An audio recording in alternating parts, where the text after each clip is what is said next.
Taste the Daily.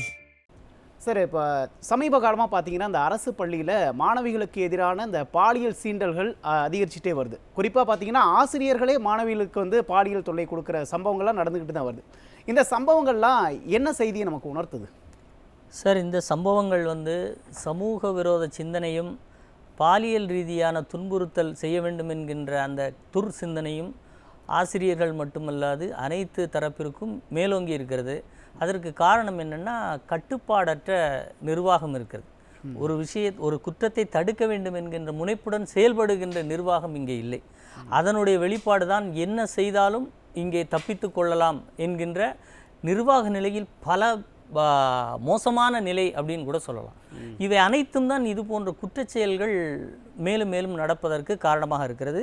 நிர்வாகம் என்பது எத்தனை ஒரு சீரிய நடவடிக்கை என்பதை இப்போ நீங்கள் ஒரு ஜிஓ 2012 ஜிஓ சொன்னீங்க இல்லையா, அந்த ஜிஓ வந்து வருவதற்கு முன்னால் டெல்லியில் அந்த ஒரு பெண் வந்து 4 நபர்களால் நடு நிசியில் பாலியல் ரீதியாக துன்புறுத்தப்பட்ட போது அதற்கு எதிர்வினையாற்றிய புரட்சித் தலைவி அம்மா அன்றைக்கு இருந்தபோது இது போன்ற செயல்களில் ஈடுபடுபவர்களுடைய ஆண்மையை வேதியியல் முறையில் நீக்க வேண்டும் என்று ஒரு காட்டமான விமர்சனத்தை வச்சுட்டு, சரி அது ஒரு ஜனநாயக நாட்டில் இதெல்லாம் சாத்தியமா, அப்போ எதை நீக்கினால் அவர்களுடைய பொருளாதாரம் இதை செய்ய தூண்டிய அந்த எண்ணத்தை எல்லாம் கட் பண்ணலாம் அப்படிங்கிறதின் அடிப்படையில் புரட்சித் தலைவி அம்மா அவர்கள் போட்ட ஜிஓ அது.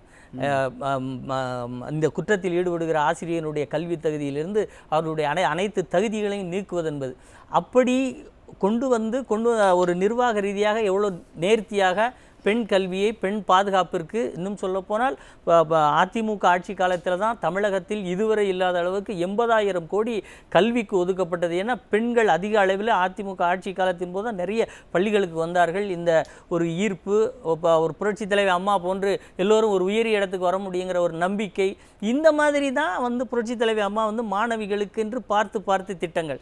அப்போ இந்த சூழ்நிலையில் அப்போ புரட்சி தலைவி முதலமைச்சர் ஆதிமுக ஆட்சி அரசாண்டால் அவர்களுடைய கருணை யார் பக்கம் இருக்கிறதுனா மாணவிகள் பக்கம் இருக்கும். அவர்களுடைய பாதுகாப்பு, அவங்கள படிக்க வைக்கிற ஆட்சியில் அந்த கருணை இல்லைன்னு சொல்ல வரீங்க? அதை தான் சொல்ல வரேன். அந்த ஒரு நிலை இல்லை. அதாவது இவர்கள் மாணவிகளுக்கு எது நடந்தாலும் உடனடியான நடவடிக்கையை எடுத்து இது போன்ற நிலை இனிமேல் நடக்காது என்கின்ற அந்த நிலையை கொண்டு வந்து வைப்பதற்கு தயாராக இல்லை. இப்போ அண்ணா பல்கலைக்கழகத்தில் இப்போ புரட்சி எதிர்க்கட்சி தலைவர் இன்றைக்கு ஒரு அறிக்கை விட்டிருக்கார். நவம்பர் மாதத்திலிருந்து இன்றைய தேதி வரை நடந்த பாலியல் குற்றங்களை அவர் வந்து அடுக்கி காட்டி வருகிற 18ஆம் தேதி வள்ளுவர் கோட்டம் அருகில் மாணவர் அணியின் சார்பில் மிகப்பெரிய கண்டன ஆர்ப்பாட்டத்தை நடத்துகிறோம் அப்படின்னு சொல்லி அறிவிச்சிருக்காரு. நீங்கள் அதற்கு அப்படியே ஒரு ஊசி மொழுகிற மாதிரி இன்றைக்கி தலைமைச் செயலாளர் தலைமையில் மீட்டிங், நாங்கள் அறிக்கையை கொடுக்குறோம் அப்படின்னு பள்ளிக்கல்வித்துறை அமைச்சர் சொல்கிறார்ல. இது இன்றைக்கா எதிர்க்கட்சியில் அறிக்கை விடுறார். ஒவ்வொரு குற்றச்சாட்டுக்கும், ஒவ்வொரு குற்ற நிகழ்வுக்கும், பாலியல் ரீதியான இது போன்ற கல்லூரிகளில், பள்ளிகளில் நடக்கின்ற பாலியல் குற்றச்சாட்டுகளுக்கு தொடர்ந்து அறிக்கை கொடுத்தார்ல.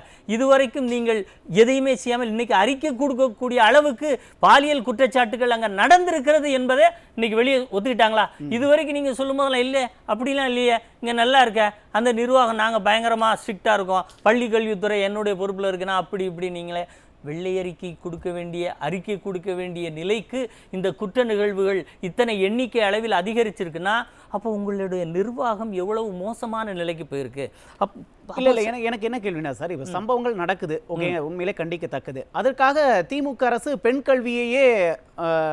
கல்வியை வந்து பெண்கள் கல்வி கற்கிறதே வந்து முடக்க நினைக்கிறாங்க அப்படின்னு சொல்றது சரியா இருக்குமா சார்? பள்ளிக்கூடங்கள் பெண்கள் விரும்பி வந்து சேரும் இடமாக இருக்கணும். பெண்களை பெற்றவர்கள் என் குழந்தைக்கு அங்கு கல்வி கற்கக்கூடிய இடத்தில் உயரிய மதிப்பும் மரியாதையும் பாலியல் ரீதியான பாதுகாப்பும் இருக்கும் என்கின்ற நிலையை நீங்கள் உறுதி செய்தால்தான் அதற்கு அடுத்து தான் அவங்க வந்து கல்வியை பார்க்காங்க. மானம் வந்து உயிரினும் பெரிது என்று தமிழர் அன்றைய காலம் தொட்டு இன்றைக்கு வரைக்கும் நினைக்கிறாங்கன்னா அப்போ மானத்திற்கு பிறகுதான் அவங்க கல்வியை வந்து டிஃபைன் பண்ணுறாங்க. அப்போ இந்த இடம் கல்வி சாலை, கல்லூரி சாலையாக இருக்கட்டும், அது எப்படி இருக்கணும்? பெண்கள் வந்து போய் நின்று படித்து வீடு திரும்புகிறவரை எந்த இடரும் ஏற்படாதவாறு அந்த ஒழுக்கத்தை கொடுக்கணும்ல. அதை கற்றுக் கொடுக்க வேண்டியவர்கள், இன்னும் சொல்லப்போனால் பாரதி சொன்ன மாதிரி பொய், சோம்பர், கவலை, அச்சம், மயம், வீண், வெறுப்பு, புழுக்கம், மயல் எனும் பேயையெல்லாம் ஞானம் எனும் வாளாலே அறுத்து தள்ளக்கூடியது கல்வினா அந்த கல்வியை ஒரு பெண்ணிற்கு கொடுத்து அவளுடைய வாழ்க்கையில் ஒரு மிகப்பெரிய ஒளியை ஏற்ற வேண்டும் என்று நினைக்கக்கூடிய அளவில் இருக்க வேண்டிய ஆசிரியர்களே இன்றைக்கு பாலியல் ரீதியான அத்துமீறல் துன்புறுத்தலில் கொண்டு போய் ஈடுபடுறாங்கன்னா அவர்களுக்கு சம்பளம் வாங்குகிறோம் என்கிற அந்த எண்ணத்தை, அந்த சம்பளத்தை இந்த அரசிடம் தான் வாங்க வேண்டும், இந்த அரசிடமிருந்து நமக்கு எவ்வளவு அழுத்தமான நிலை வரும் என்கின்ற நிலை ஏற்படுத்தவில்லை இந்த பள்ளிக்கல்வித்துறை. இப்படிங்க அதாவது ஒவ்வொரு பள்ளியில நடக்கிற விழாவுக்கு போறீங்கல்ல, பரிசு கொடுக்க போறீங்கல்ல, இல்ல அங்க ஏதாவது ஒரு மாணவியின் தன்னுடைய கடின உழைப்பால் பெறுகிற வெற்றியை உங்கள் மீது தூக்கி வச்சு நான் பார்த்தீங்களான்னு அங்க போறீங்கல்ல, பாதிக்கப்பட்ட ஒரு மாணவியிடமாக போய் பள்ளி கல்வித்துறை ஆறுதல் சொல்லி இருக்கிறார் இது வரைக்கும். அப்போ இந்த எண்ணம் எதை காண்பிக்கிறது? பெண்கள் பள்ளியில் பாதிக்கப்பட்டால் ஆசிரியராக இருந்தாலும் அமைச்சர் வந்து கண்டிப்பாருங்கிற அந்த நிலை இல்லையே, அந்த துடிப்பு இல்லையே. என் சகோதரி, என் குழந்தையை ஒத்த ஒரு மாணவி பாதிக்கப்பட்டிருக்கிறாங்களா, அந்த ஒரு வேகத்தை, ஒரு துடிப்பை, ஒரு பரிதவிப்பை அமைச்சரை காட்டலையே. புரியுது சார். எனக்கு என்ன கேள்வினா, பெண்கள் பாதுகாப்பை உறுதிப்படுத்த ஏன் திமுக அரசு தவறுதுன்னு நினைக்கிறீங்க சார்? நிர்வாக ரீதியாக இவர்கள் வந்து அவங்க ஒட்டுமொத்த குடும்பத்தை துதிபாடுவதற்கும், அந்த குடும்பத்திலிருந்து இன்னொரு குழந்தை பிறக்காதா, அந்த குழந்தைக்கு பெயர் வைப்பதற்கு முன்னாலே போஸ்டர் அடித்த புண்ணியவான நான் தான் என்று பெயர் வாங்குவதற்கும் காத்து கிடப்பவர்களால் பொதுமக்களுடைய பெண் குழந்தைகளுடைய அக்கறையில் எங்க சார் கவனம் செலுத்த முடியும்? நீங்க ஒரு வராத ஒரு இன்பநிதிக்காக அவர் பேண்டிலே தூசி இருக்கிறது என்று துடைத்து விடுகிற அமைச்சர்களை பார்த்திருக்கிறோம். ஒரு பெண் பாலியல் ரீதியாக துன்புறுத்தப்பட்டு எத்தனை பேர் நாளொரு மேனியும் பொழுதொரு வண்ணமும் கிட்டத்தட்ட ஒரு 49க்கு மேற்பட்ட பாலியல் தொந்தரவுகள் குறுகிய காலத்தில் நடந்திருக்க எந்த அமைச்சராவது அருகில போய் நின்று ஒரு ஆறுதல் சொல்லியிருக்கீங்களா? இல்லையே. ஒரு உதயநிதியின் பேண்டில் விழுகிற தூசியை விட இந்த பாலியல் ரீதியான குற்றங்கள் பெரிதில்லை என்று நினைக்கக்கூடிய மனோபாவத்தை விதைச்சிருக்கீங்கல்ல. அங்கேயும் ஒரு பெண் ஐஏஎஸ் அதிகாரியை எழுந்திருக்க விட்டு அவர் உட்கார வச்சிருக்கீங்கன்னா, அப்போ பெண்களுக்கு நீங்கள் கொடுக்கிற முன்னுரிமை, அவர்களுடைய பொதுவெளியில் அவர்கள் எப்படி பாதுகாக்கப்பட வேண்டும், எப்படி காட்டப்பட வேண்டும், இதெல்லாம் அரசியல் இல்லையா சார்? நம்ம ஒரு சம்பவத்தை மையமா வச்சுட்டு ஒட்டுமொத்த அமைச்சர்களுமே துதிப்பாடுற வாரிசுகளுக்கு துதிப்பாடுறாங்க அப்படின்னு நம்ம சொல்ல முடியாது சார். நீங்க தூத்துக்குடியில ஒரு அமைச்சர் இருக்கார், சமூக நலத்துறை அமைச்சர், பெண் அமைச்சர். முட்டை ஏன் கருப்பாக இருக்கிறதுனா, முட்டைக்கு மேல வச்ச மைய உள்ள போய் கருப்பா இருக்கு என்று சிந்திக்கக்கூடிய அளவுக்கு ஆற்றல் நிறைந்தவர். அவர்கிட்ட வந்து கேட்குறாங்க, இல்ல பெண்கள் பாதிக்கப்பட்டவங்க யார் வேணாலும் வந்து கம்ப்ளைண்ட் கொடுக்கலாம், அந்த அளவுக்கு நாங்க இது கொடுத்துருக்கோம். கம்ப்ளைண்ட் கொடுத்த அண்ணா நகர், அது அண்ணா பல்கலைக்கழக மாணவனுடைய விவரங்கள் எப்படி வெளியே போச்சு, அதே மாதிரி ஈசிஆர் நடந்த பெண்களுடைய விவரங்கள் எப்படி வெளியே வருது, இப்போ சமீபத்தில் நடந்த பாலியலில் கூட அந்த பாதிக்கப்பட்ட பெண்ணுடைய விவரங்கள் வெளியே வருதம்மா. நீங்கள் ஒரு பெண் தானே, நம்ம குழந்தைக்கு அப்படி ஏதாவது நடந்திருந்து அது போன்ற விவரங்கள் வெளியே வந்தால், தீயினால் சுட்ட புண் உள்ளாறு மாறாதே நாவினால் சுட்டவிடுனா, உடல் ரீதியாக துன்புறுத்தியவன் ஓடிவிட்டான், ஆனால் மனது ரீதியாக மற்றவர்களின் சொல்லுக்கு ஆளாகக்கூடிய அளவில் எவ்வளவு பெரிய தீங்கை இந்த அரசு அந்த மாணவிகளுக்கு இழைத்திருக்கிறது. அதனால தானே உயர்நீதிமன்றம் 25 லட்சம் ரூபாய் ஃபைன் கொடுங்கன்னு சொல்லிச்சு. அப்போ இங்க இப்படி ஒரு நிலை இருக்கிறது என்று ஒரு பெண் அமைச்சரே இப்படி ஒரு ஸ்டேட்மெண்ட் அரசியலுக்காக சொல்லக்கூடிய நிலை இருந்தால் பெண் குழந்தைகளுக்கு எப்படி சார் பாதுகாப்பு இருக்குன்னு நம்ம நம்ப முடியும்? இதெல்லாம் எவ்வளவு ஒரு மோசமான மனநிலைமை. அதாவது உங்களோட அப்ரோச், ஆட்டிடியூட், உங்களுடைய பார்வையில் ஒரு சிறு மாறுபாடு இருந்தாலும் போக்சோல தூக்கி போடலாங்கிற போது ஒரு அமைச்சர்களுடைய இந்த குற்றச்செயலை கேட்டவுடன் அவர்கள் துடிக்கின்ற துடிப்பையும் எடுக்கின்ற நடவடிக்கையும் தானே இது போன்ற குற்றத்தை மேலும் மேலும் நடக்காமல் தடுக்கும்.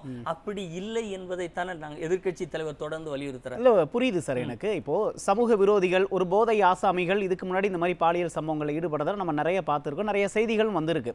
ஆனா ஒரு ஆசிரியர்களை நம்பி தான் பிள்ளைகளை வந்து பள்ளிக்கு அனுப்புறாங்க. ஆசிரியர்களே மாணவி கிட்ட தப்பா நடந்துக்கிறாங்க அப்படின்னா ஆசிரியர்களுக்கு இந்த தைரியம் எங்கிருந்து வருது அப்படிங்கிற ஒரு கேள்வி இருக்குல்ல. நிச்சயமா சார். ஆசிரியர்களுக்கான தைரியம் வந்து, நீங்க ஒரு வகுப்பை சரியாக நடத்தவில்லை என்றால் கேள்வி கேட்பார்கள். இத்தனை தேதிக்குள் இத்தனை அறிக்கை வேண்டும், இத்தனை தேதிக்குள் இத்தனை விஷயத்தை முடித்து கொடுக்க வேண்டும் எல்லாம் மாணவிகளை ப்ரெஷரைஸ் பண்ணி ஃபைன் போட்டு எல்லா ஒர்க்கும் வாங்குறீங்கல்ல. அந்த இன்ஸ்ட்ரக்ஷன் எங்க இருந்து வருது? நீங்க அழகா ஒவ்வொரு கல்வித்துறை அமைச்சர், மாவட்ட அமைச்சர், பள்ளி கல்வித்துறையிலிருந்து வருது இல்ல. இந்த விஷயம் ஏன் சார் அதே ஆர்டர்ல மேல போக மாட்டேங்குது?